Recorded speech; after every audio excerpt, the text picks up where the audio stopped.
Welcome to Best Picture This, where it's always Oscar season. I'm Mike. You threw me off. Hey, yeah, I tried something new. And I'm Brian. In this show, we reevaluate every Best Picture nominee from the 21st century and decide whether to keep it or kick it from its Oscar pedestal. We wash our hands of them, Brian. Mm-hmm. Scrub them clean. Scrub. In 2004, the nominees for Best Picture were Ray, Finding Neverland, Sideways, $1 Million Baby, and today's movie, The Aviator, directed by Martin Scorsese. Here's the trailer.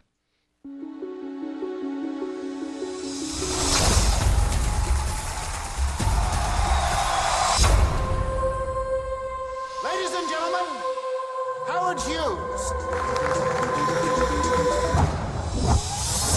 I feel like a little adventure. Do your worst, Mr. Hughes. We could build a plane with the ability to fly into the substratosphere. You're losing $25,000 a day doing this. You could lose everything. I won't. What does controlling interest in TWA cost me? You want to buy the airline? Why should I let someone else have all the fun? Howard, you madman. I have heard some disquieting rumors about Mr. Hughes. Hey! I'd like to know everything there is to know about Mr. Hughes. See, I want to learn what pleases you. What's this? It's a present. You can buy me dinner. How about that? My investigators have turned up a lot of dirt. We are in a street fight. I'm not going to lose. He owns Pan Am. He owns Congress. But he does not own the sky.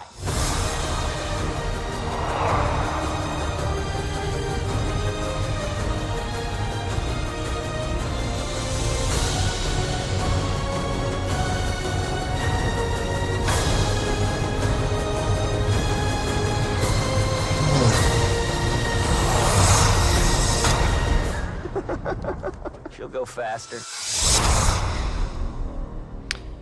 Can I just say, You can. the music, that alone would make me not want to watch this movie. I don't remember my experience seeing this trailer in theaters back in the day. I don't even remember if I saw it in theaters back in the day. There are usually a couple different trailers I have found for almost every movie that I've looked up so far. Yeah. And like some of them are designed for like the theatrical trailer. I don't know. I think some of them are like early and some are like right before it's ready for the big screen. And the early ones a lot of times have like music that doesn't match because sometimes it's not even written yet. Yeah. Not ready. So this one is usually the early ones are also a little shorter. So sometimes I lean in that direction because I don't even like these trailers. But this one's got like that heroic glory music, like that very standard sort of prestige picture thing. They often steal another movie's, like the movie makers or the production companies, they have rights to other music. Okay. And they'll just like play. So sometimes you'll hear the same music teasing multiple movies over the years. Yuck. Yeah. But you get to hear how Leo does in the Southern accent. Yeah. You get to hear John C. Reilly, Alec Baldwin. Cate Blanchett. Yep. Speaking of the great Cate Blanchett, she won the Best Supporting Actress for this movie, the Oscar. It was the only non-technical, although I'd say cinematography is more of an artsy, one of the major ones in my opinion. Robert Richardson won for cinematography. Won 3 other technicals that we won't even mention. But do you think Cate Blanchett, is this more of like great acting or a great impersonation? I remember at the time I was upset about her winning because I thought it was impersonation. Like people are so, they're so up about this one because it's Hepburn and these older people grew up watching Hepburn and now they're seeing her again and they're so impressed. I can see that. But I have to say that still is there in the back of my head. Yeah. But there's a lot in her performance. It's very subtle and she's making choices beyond just the voice. I think that she's really, really good here. At the beginning, when you first meet her, it's like a little over the top Katharine Hepburn. You're talking about the golf course scene. Yeah. It's too much. She's pushing it hard. But she does get better and better when she's like alone with Howard Hughes as the relationship kind of deteriorates. And I guess that makes sense too, because on the golf course, they're kind of just meeting. So she still has the armor of like celebrity on, right? Yeah. This is just like, kind of reminds me of the conversation we had about Eternal Sunshine with, Kate Winslet's character being kind of over the top. That's a little bit how I feel about some of her performance. Exaggerating your persona as a defense mechanism. But it's because, it's just human nature. She's good, though. I like her a lot here. Yeah. Leonardo DiCaprio was nominated for Best Actor. So do you take DiCaprio over the winner, Ray? Yeah. Jamie Foxx? Yeah, I would. I do like Jamie Foxx a lot, but I think I agree. Do you think DiCaprio's performance here is better than The Revenant? I've only seen The Revenant once. I've seen this one a few times, so I'm not really sure about that. We'll get more into the details of DiCaprio's performance later. We need to do it right now. Okay. No, Alan Alda was also nominated. I don't really understand how he's nominated for supporting actor in this movie. I mean, he's good, but it's not like there's no. It feels like it's just he's almost playing himself, which doesn't make it as impressive to me. I think. Or is this part of your golden take? It is part of my golden take, and I think that. I think the fact that he's sort of playing himself is what's so great about it, because it's almost like what makes the best villain. Like the guy that you like the likable guy who you sort of can see through the politeness and the decorum and like the charisma to see that he's actually super slimy and horrible and has bad intentions, but you can't help but like the guy. That's complicated. He has one crime. He puts one fingerprint on a glass. That's not his only crime. He's baiting Howard Hughes the whole time. He's a puppet for Alec Baldwin. He doesn't believe in this bill that he's pushing. The guy's trash. But Alan Alda, the opposite of trash as a guy, as a presence. So that's basically my golden take, is that the best villains are like good guys make the best bad guys. Yeah, it's when very good. Well, let's wrap this up. No, I was kidding. The Aviator was also nominated for 14 BAFTAs, the British Oscars, basically, and won 4, including Best Makeup and Hair. Now, but also Cate Blanchett won there.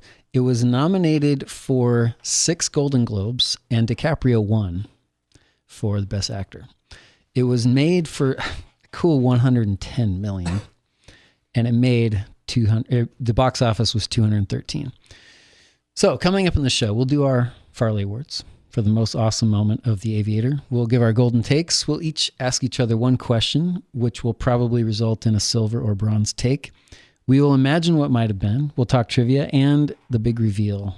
Would you keep it or kick it from the top 5? I'm thinking about the hair and makeup Oscar still. And I'm kind of realizing that I don't really have a gauge for what makes good hair and makeup, because you have the obvious ones. If it's like you're talking about orcs, good makeup, right? Yeah. Like that, there's a lot that goes into that. When you're talking about regular people, does a movie like this... Burn scars on your chest? That's kind of nice. Yeah, that's true. But does a movie like this kind of have an unfair edge because it's about old Hollywood? So there's a lot of glamour there. The hairstyles have to be a certain way. You know, Ava Gardner's got to look a certain way in this movie. Yeah. In this, I think that the hair is great because Leo's hair changes like dramatically. It's like the slick, almost like looking like an airplane. And then he's got the shaggy, it gets long. Yeah. He's got the mustache. I don't know if that counts as part of the best hair, the mustache. I guess. But how could this movie compete to Sideways? Sideways doesn't stand a chance. Closer. I mean, these movies are not in the same... You're saying that Paul Giamatti's hair is not Oscar worthy? Come on. I don't know how many hours were spent in the makeup chair, but I would assume that there were more in The Aviator. I'm good to go. This is how I woke up. I'm ready. All right. So first, our Farley Awards, and mine is going to be the plane crash scene. I think that this is... Best plane crash scene since Castaway, and they're both great. Yeah, I mean, they are different because Very one is different, like a commercial airliner, and this is so intimate in a way. Wait, which plane crash scene? You're talking about... Well, I'm saying Castaway, he's on like a UPS plane. But I mean, in The Aviator, which plane crash scene are you talking about? The one where Howard Hughes goes down. He goes down on the beat field, too. Oh, not that. The second one, the big showpiece one. All right. So he's kind of working as a test pilot here, and there's just such a great sense of chaos. So Scorsese cuts back and forth between DiCaprio getting thrown around in the cockpit, after his right engine goes out. He's calling back to his buddy Odie, trying to straighten the thing out. It's not going to happen, so he's going down, and he knows it, and he's I'm going down, Odie. I'm not going to make it, buddy. And he's going down in a neighborhood. So it's like you have an extra sort of sense of danger because there are houses down there. So when he starts reaching that neighborhood, the first time that plane really starts to rumble, you get him just getting thrown around violently in this cockpit, and we cut back and forth between that and then the outside of the plane sort of rolling on roof tiles and then Chopping slicing houses. through houses, and then we get inside views of houses rumbling and then falling apart and the people in them jumping out of the way of a wing that's kind of slicing through their living room. So good. Oh, it's great. And then you have engines falling off and exploding. But when it really gets like, that's all good and impressive. But then I think it kind of takes an extra step up when the plane finally touches down and stops, because the camera zooms out and the town looks like a total war zone at that point. And Howard Hughes, he tries to get out and he pushes the hatch and his hands burn. And then we have this it's such a small sensation, but we're getting, I kind of feel like, every bit of this crash. It's not just that the engine goes out in the sky, the plane falls down. It's like, how does the pilot respond? How does the plane react? What happens when he hits the houses? What happens when he hits power lines? There are explosions. It feels like a war. And then when he finally smashes his back on the top of the cockpit hatch, gets out, there's this backdraft that blows fire in his face. He gets set on fire, and then we have this really cool slow motion scene of this soldier running through smoke to kind of save him. And it's such a contrast with how fast and chaotic the rest of the sequence is. It's like a show-off masterpiece action scene, I think. I would consider it more. This is why my golden take is that this is actually a horror movie. Oh God! Because of the fire blasting your face. No.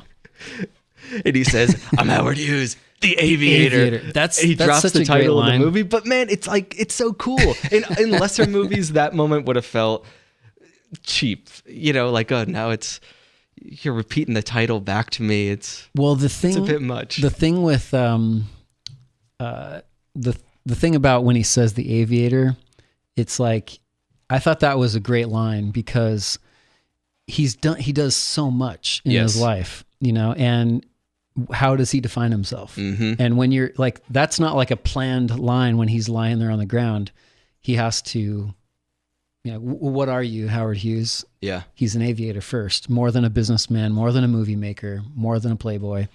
So it's like it's a declaration of self in one way, but then it's also kind of this mic drop of like, I'm Howard Hughes, come get some help because I'm an important person. Is it almost like his last words?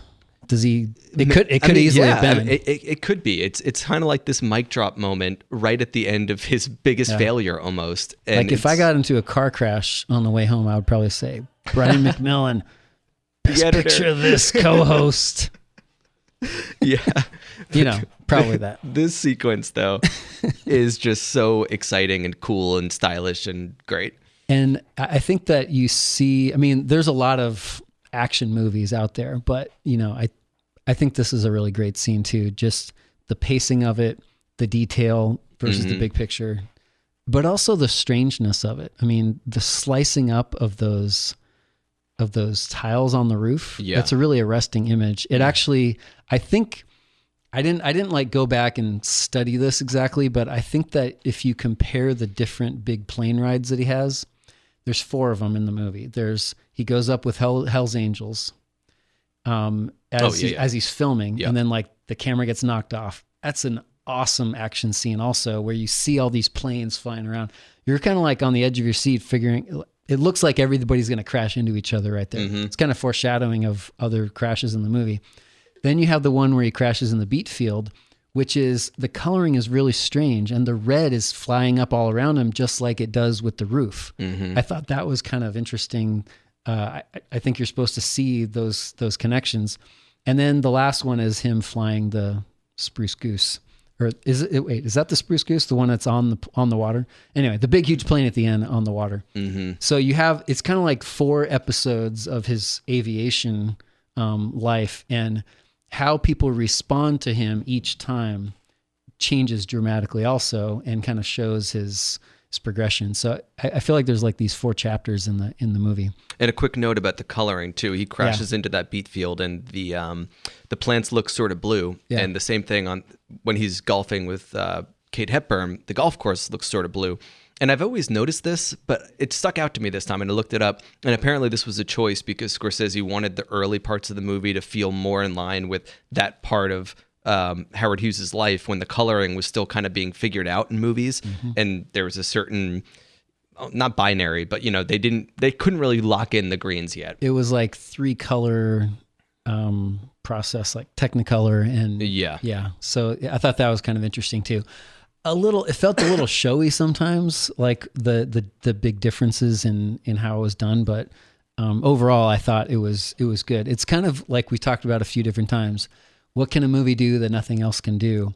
Well, giving a nod to the technology of the films as it progresses in time, that's a pretty cool technique that Scorsese does. And part of the identity of the movie, I think, is that it's showy and sort of on purpose. And that's one of the things I like about Scorsese is when he decides what a movie is going to be, he goes all in to that, So if the movie is going to sort of be about Hollywood glamour and bravura style and like obsessive, attention to detail, then go for it.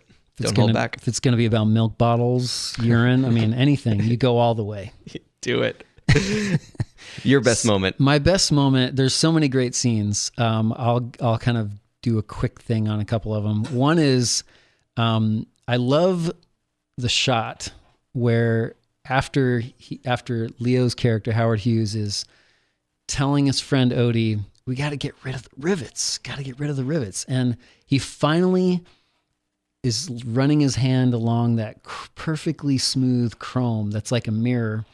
And it functions as you see his face so clearly. And he's just like, it's like he's in love with this machine. Well, yeah, the shot is juxtaposed with him running his back on Ava Gardner's back. And then it goes to the plane and he's got the same movement of his hand on the steel. So, I mean, Howard Hughes. Yeah. What does he love more? He's Airplanes or women? Exactly. But it's like the, zero wind resistance, been built to his perfect specifications. The reflections, you see that his identity is tied up in the airplane. So then that's kind of a similar effect to me, but it gets totally warped and amped up when he's locked in his personal movie theater room. And this idea of the movie projector projecting his own movie onto his body as the screen. Yeah. It's fascinating. Yeah. And you're like, what exactly is this metaphor trying to do? I mean, we see the desert on his face, which I love that shot. There's so many amazing shots in the whole movie, but especially that sequence. The cinematography is crazy good. It's incredible. We see a plane crash scene that's projected onto him. It's twisted by the contour of his own body when he's kind of like basically curled in a ball on the ground. And you see that there's this, I mean, his body has already been burned up by a plane crash himself. And now they're projecting a plane crash onto his body. There's one really shot in that sequence too, where he's sort of lying on the ground and you have that dogfight sequence from Hell's Angels. That's what I'm And the planes are moving sort of on his back and they look like bugs crawling on his back. Yeah. So it's a really cool way to kind of make physical what his obsessions were at the time. I think it shows really there's probably other ways to interpret this, but I just thought he was basically showing that he's putting his soul into everything that he is passionate about, that his fate becomes inseparable with the movies and the planes and whatever he's involved with. He's willing to gamble his entire fortune so many times during the movie because he's just on an impulse going for it. Which is funny because if you think back to our Sideways episode, we were sort of talking about characters putting too much of their self-worth into the wrong things, into their projects. Yeah. This is kind of where I was going too. Like it's either benevolent or destructive. So which one do you think his various passions are? Do you feel like they're benevolent or destructive in his culturally life? Or personally? Personally to him. Destructive. But I mean, for a greater good, a clear greater good. Yeah. I mean, not his movies so much, but I mean, even his movies in a way, it did push the form forward. He's using 24 cameras. Other studios are using 2 or 4 per movie. But I mean, you think about what he did for commercial aviation, like it wouldn't be what it is without him. So that's a clear good. But I think what is it? What is it? How does it help him sleep at night? Obviously not well. I think it clearly is destructive in one way. I mean, he's burned up, right? He almost dies multiple times. He's emotionally a wreck because he loses these. I don't know if he's ever totally in love with Katharine Hepburn or Ava Gardner, but they mean something to him, I believe. But I kind of felt like, in an odd way, that his passions were benevolent in a different sense, which is that he would be on the path to even bigger destruction if he didn't have somewhere to channel his passion into something. That he had he's going a million miles an hour. So you can either just go right off a cliff or you can put that into something useful. And he at least seemed to be always trying to be productive and to accomplish big things. And so in a way, maybe that means that they're benevolent somehow, but it's very complicated. Yeah. His relationship with his own passions is kind of what the movie is about, I think. Yeah. I'd agree with that. Golden takes. I mean, I already gave my golden take about Alan Alda, but I'll just add that this is just one of many movies that disprove your theory that I hate long movies. How dare you? One of many? One of many. Just How many big long movies look do at you it. Look love? at Scorsese's catalog. Besides Scorsese. I like a lot of long movies, but if this one doesn't prove that your theory is bogus, then I don't know what does, because it's like 2 hours and 50 minutes. This thing pretty long, and it's just made in such a way where the style is so high, where I think that you ride the waves of each individual act in different enough ways to where when the next stage starts, it feels new enough to where you're kind of locked in again. Like the deeper he falls into his obsessions, the more the music turns very saxophone heavy, like a film noir. It gets very conspiratorial. And then all of a sudden you're thinking, well, are there spies around? Is this actually a mystery movie? But it just feels that way because you're in his headspace. So if a movie's made well, Brian, it can be as long as it wants to be. 4 or 5. If it's boring, shorten it up, cut it down. Fewer boring parts equals better movie. Yeah. Cut the words that people don't read. Isn't that a line that you told me once? It is. That was, he's the guy who wrote the book for Get Shorty. Yeah. I don't know his name. Dang it. But cut the boring parts. That's the key to making good art, I think. Yeah. You're not going to think of the name. Just roll past it. Man. So my golden take is, I kind of also mentioned somewhat, but let me go through my notes here just so I don't feel like I wasted my time. I didn't really feel moved to tears by this movie. It wasn't didn't hit that hard in that respect. The relationships with Katharine Hepburn, I mean, I guess with his mother maybe, or with Ava Gardner, none of them really seemed like the central, this is what the movie is about. The most intimate relationship in the movie is to me between Howard Hughes and his mental illness. In the meeting with Alan Alda's character, he's talking about TWA, fate of commercial aviation. They're in this hotel. And that's, I think in a lot of movies, that's what would be on the screen, the whole time. In this movie, because it is about his own psychosis, you get these shots of the gross fish looking up at you on the plate. And it keeps going back to that. And when he's in the Hollywood glam era earlier, he's got these 12 Ps or 11 Ps, whatever they are, and one of them's stolen by Jude Law's character, and he pushes it away. It's it's disgusting to him. He's repulsive, and that's getting that. You realize no matter what else is happening, his OCD is always there with him. And we feel that descent because of this kind of going into madness, basically. And I think that DiCaprio is unusually able to hold two emotions in his facial expressions at once. He's fearful, but also angry. He's arrogant. He's also vulnerable. All, at the same time, he can do this. One example, a couple examples. One is when he's chanting "The Way of the Future" at the very end. Yep. Every time he says it, it's got just a slightly different subtlety about it. And, the emotion kind of changes slightly every time. You like the ending? I do like the ending. Yeah. What do you think? I think the ending is great. Yeah. I mean, I wish it would have kept going until he died, as covering his whole life. Oh God. No. But I do love that contrast with the future, this idea of the future being so bright, accomplishing all the dreams that you had when you were a little kid. But then looking at where you are now and thinking, is this making me happy? It's just such a complicated last image and last line, and it stuck with me. He's looking in the mirror at himself, and he also sees like his memory in the background of the mirror, which I thought was also kind of nice. So complex ending, simple ending? Complex. Very much so. Mm-hmm. Open ending or closed? Closed-ish. Yeah, that's harder to answer. I would say it's more open. I mean, talking about the future, you don't really know where his next phase is. I guess he's going to try jets, which maybe makes it feel a little more closed because he's just the same guy at the end. Yeah. He's not fixing any problems here. Yeah.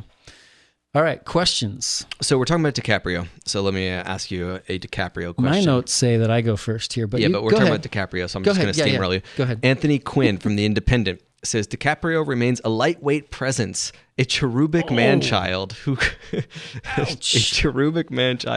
who one could sooner imagine fiddling with an airfix set. This was in the UK. I don't know what an airfix set is. He could. Let me just start over because I'm like butchering this quote. DiCaprio remains a lightweight presence, a cherubic man-child who one can sooner imagine fiddling with an airfix set and glue than spearheading the adventures of a modern aviation. So what do you think of DiCaprio as Howard Hughes specifically? As Howard Hughes, everything I've ever seen DiCaprio in, I am conscious that he is a movie star and he's kind of he's playing it big a lot of times. That's what the roles usually call for. Mm-hmm. I happen to think that his highs are just very good. I mean, I'm a huge fan of Revolutionary Road, and I think he's maybe the most natural in that movie in some ways from others. So I get why some people would never put him quite in this was the best actor of the year kind of category. I do like him a lot.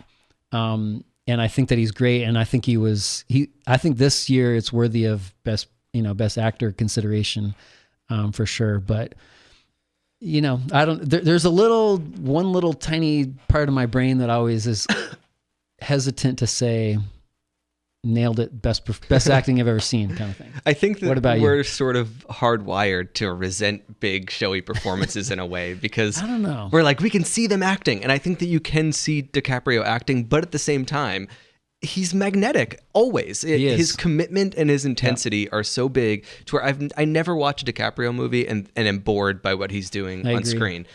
But at the same time, lightweight presence, man-child, there are sometimes during this movie, more than a couple, where I thought he does seem kind of young to be playing this role, but I didn't care. So it's I didn't care either. I'm kind of always riding that fence where it's like, I get what you're saying, but if the performance is working so well on sort of just an engagement level, then you're doing it. You win. Yeah, I agree. I mean that he can pull that off somehow. Mm-hmm. I think what you said is right on the money, that you recognize it, but with some people it's a stumbling block, and other people you don't care, you're going with it. Yeah. And he's someone that I'm willing to sort of ignore that and just the physicality is one part of it, but if everything else is kind of working on all cylinders, then it's a movie. I know it's not real life. He doesn't have to look exactly like, a 50-year-old when he's 50 for me to believe that he's 50 in the movie.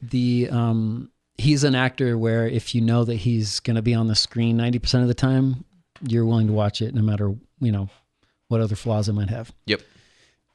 So Roger Ebert said, "There's a match here between Scorsese and his subject, perhaps because the director's own life journey allows him to see Howard Hughes with insight, sympathy, and up to a point with admiration. Do you think Scorsese's attempt to make an expensive epic, did you think of it that Scorsese is like making this very expensive epic while he's making a movie about Howard Hughes trying to make an expensive epic? Did that cross your mind?" Yes and no. Yes, that that it's clear that this is a big, epic Scorsese movie that spans decades and looks very shiny and glamorous, and it has all of that big Hollywood stuff to it. But he just made Gangs in New York, 2 years before. So it's like this was his thing, and he already found Leo. He's going to make The Departed, which I guess isn't really an epic, but it's another 3-hour movie with a giant ensemble cast and a lot of stars. So he's kind of in this pocket where he's doing big, shiny Hollywood things. So I didn't peg it. I didn't assign that as like a mission, kind of honoring Howard Hughes. Yeah. It kind of just seemed like that's what Scorsese's doing at the time, and his subject for this movie happens to be Howard Hughes. Mm-hmm. I did think of it when I was watching this, and interesting factoid that I found afterward is that Scorsese claims that he paid $500,000 of his own money to cover some of the expenses. Same thing with Gangs in New York. Him and DiCaprio threw in like I think about $1 million or $2 million. Wow. Because they were going over budget and commitment. runs in Hollywood, I guess, with the big people with the big vision. I guess so. Eric Harrison, Houston Chronicle, another quote for you. This undoubtedly is the movie Scorsese set out to make, and he made it exceedingly well. Still, we can fault him for choosing to celebrate its subject more than examine him. So do you think that's what he's doing here, that he's just that this is like a Howard Hughes glory picture? I mean, Howard Hughes is not someone that I think you would want, around you in your life very much. Yeah. Based on the depiction of him. He was very difficult to, you think that Ava Gardner is kind of a saint for going and helping him out so much. Yeah, I thought that was a little... that was one issue that I had with this movie is her character seems very... she's not a bad person, because she's upfront from the very beginning that she's not that interested in him. Mm-hmm. Like, we'll hang out. Sure, like I'll go to dinner with you, but like I'm not going to marry you. I don't really like you that much. We'll just hang out sometimes. But her kind of taking that turn and being very warm and motherly in that scene, I didn't really buy it. I did buy it. I mean, again, I had a sense of this is kind of movie stars doing movie star stuff on the big screen here. But the fact that he is so famous and, he's doing something so important, going to the hearings, and he's also subtext Leonardo DiCaprio. Mm-hmm. And Cheesecake Beckinsale, it kind of says like, you know what? Her character, Ava Gardner, is also kind of like overlooking tons of weirdness, willing to like pretend like, I'm going to help you more than she would for like some average Joe. She's doing it because he's Howard Hughes in part, and she's kind of starstruck in some ways too. I didn't get that so much. I don't think I thought that she sort of felt bad for him, and I thought that the movie wanted us to think that they had enough of a bond to where she felt like part obligation, but part... I mean, at the end she says, "You do it for me," and I thought, no, he wouldn't. There's no chance. He wouldn't help you. He would maybe send somebody over to help, pay for them, but... Did you get a sense... I also loved the Cate Blanchett visit to the Red Room. Amazing shots again. Visit, she's outside the door and he's inside. Yeah. That's a tremendous scene. That's where she is, among, there's several scenes where she's great, but that's one of the best. And the fact that you get the sense of loss on his side there, more than any other time in the movie. I think that you realize that he really did care a lot about her. I believe their relationship. Yeah. I kind of felt like she was the one thing in his life that that meant something to him personally outside of work. Yeah. But his issues, he couldn't make the relationship work because of that. So it's like that's sort of the tragedy of their relationship. Yeah. Whereas Ava Gardner kind of felt more like, this is my second girlfriend who's, just kind of there. But yeah, there's something that felt kind of allowed Ava Gardner to be... She knew that when she went to go rescue Howard Hughes and cut his hair and, or I don't know if she cut his hair, but groomed him. Yeah. Got him ready and rescued him from this like weird germ-free zone. Mm-hmm. She wasn't committing to him. No. Because they're in the friend zone. That also made me think like, maybe this is more realistic. then like, that's not leading to like some big romance. Yeah. I don't know. I almost wish that it would have been Cate Blanchett in that scene, because I think that the movie is trying to do something with the idea of women taking care of men, or him kind of having this. It's the mother. Because the mother cleans him in the opening scene with soap in a very weird way that makes you very uncomfortable.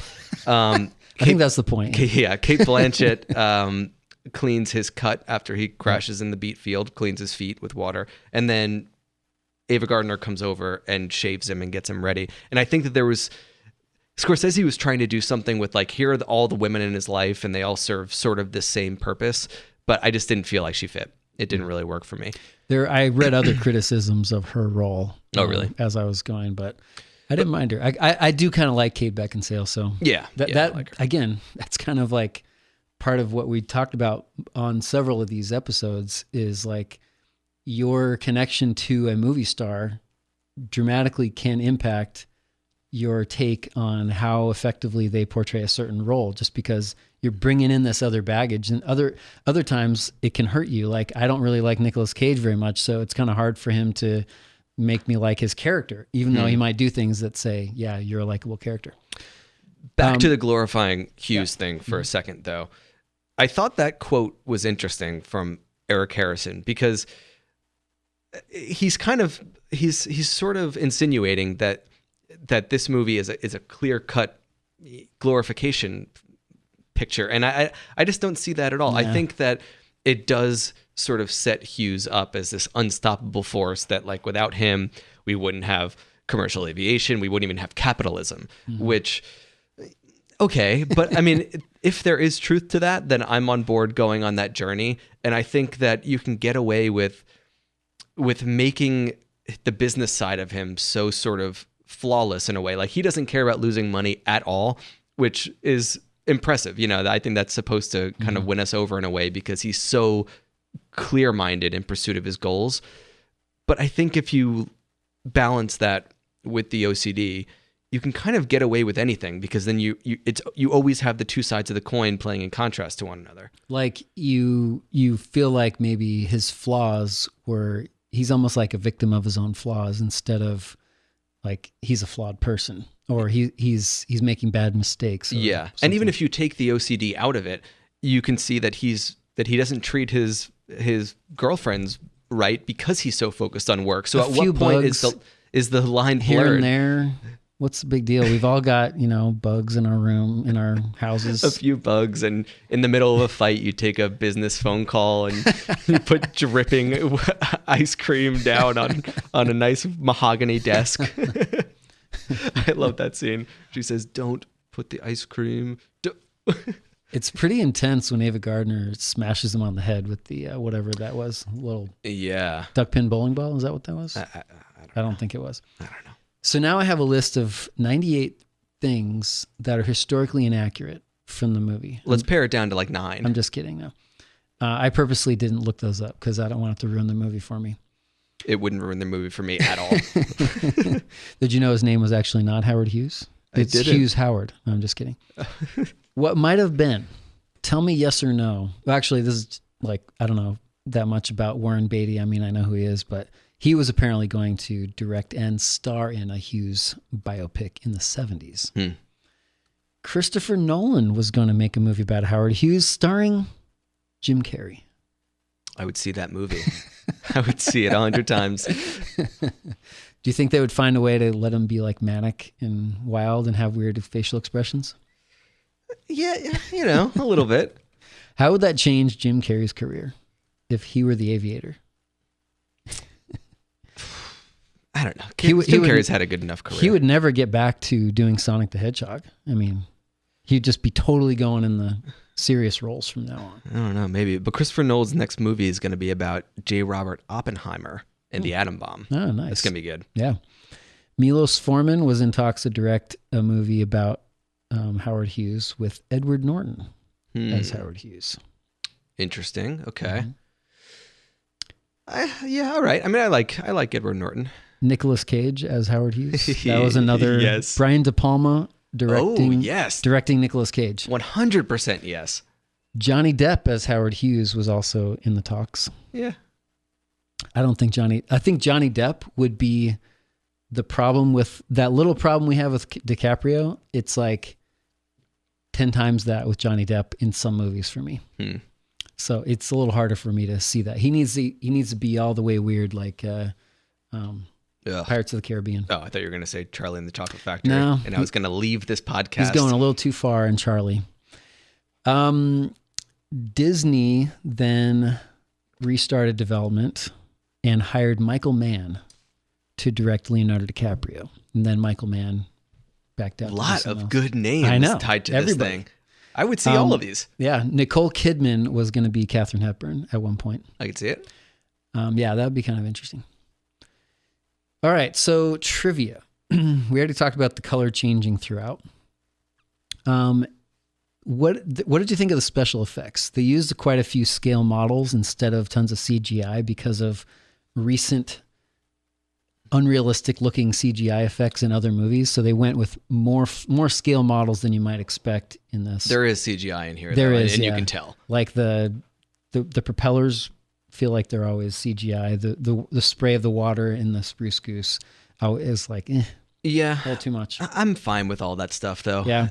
I just don't really care if an effect looks dated because there's nothing that could be done. And at the time, I do remember this was like, whoa. Yeah. I do love whenever you can fit in more models, practical effects, the better off the movie is, I think. So something that changed my mind on that a little bit was hearing a quote from again, if you're hearing this in 2040 or something, what just happened recently in the news is Alec Baldwin using what he thought was a prop gun, shot and killed somebody on the set of his movie. And there's been this wave in Hollywood of like, why do we have any real guns on sets at all? There's no reason to do that. And a director, I can't remember who it was at this point, but he said that if you have a fake gun with no bullets in it, and then you have to add in a little fire burst to show there was a gunfire later on, you can tell, but who cares?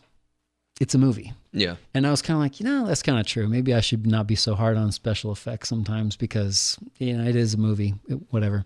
It's impressive when you can have special effects that are 100% like you cannot tell and it feels like you're, you were fully there. Immersed. Yeah.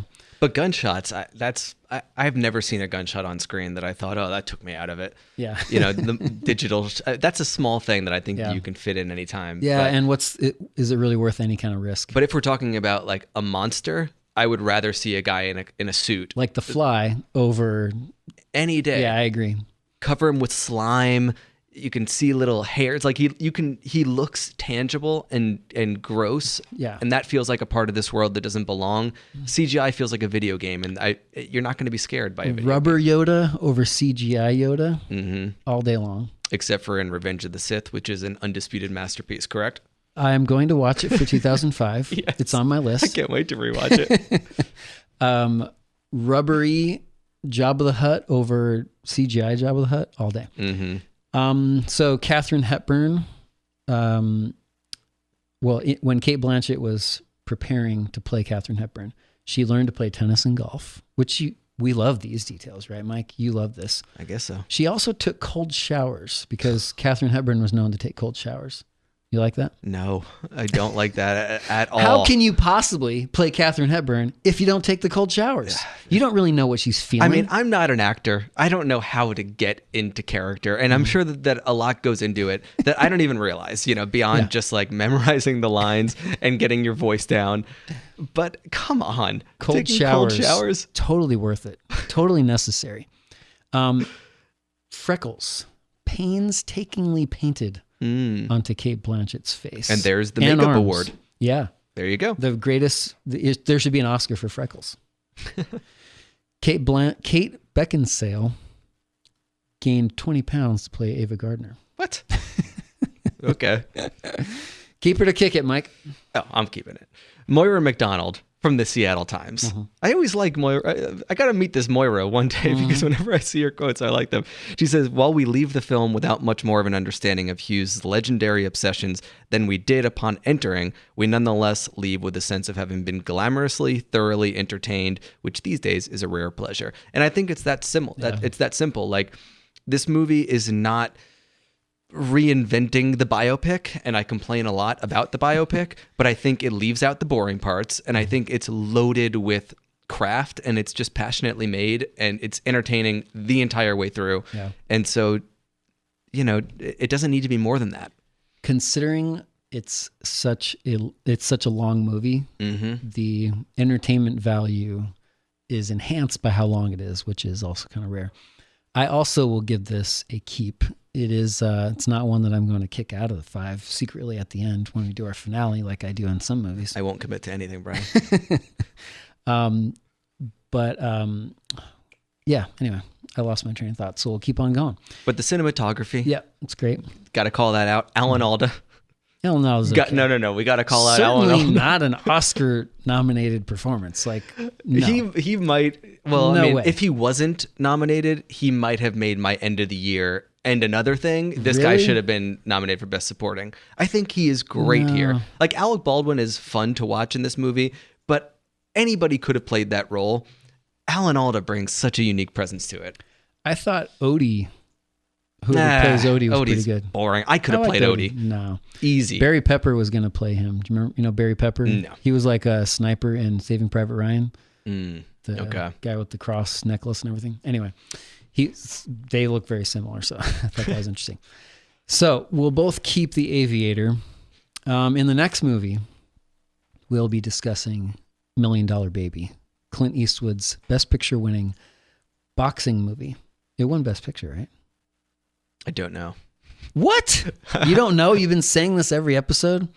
All right. I don't say who wins the Best Picture every episode, Brian. I just say who was nominated. We can't just leave the episode. Yeah, now we have to double check reviewing this. That, so, but in the meantime, starring Hilary Swank. So go on and give the rest of your spiel. In the meantime, we want to hear from you. Is DiCaprio believable as Howard Hughes? Is his physicality a problem? And if so, why? Let us know. We'd love to read your answers on the show. You can find us at bestpicturethis.com, on Spotify, Apple Podcasts, or wherever else you listen. We're also on Facebook and Twitter at Best Picture This. And for 15 years of golden takes, head over to Letterboxd, where you'll find me, Mike Cavallari. Okay, you can stop stalling now. I found it.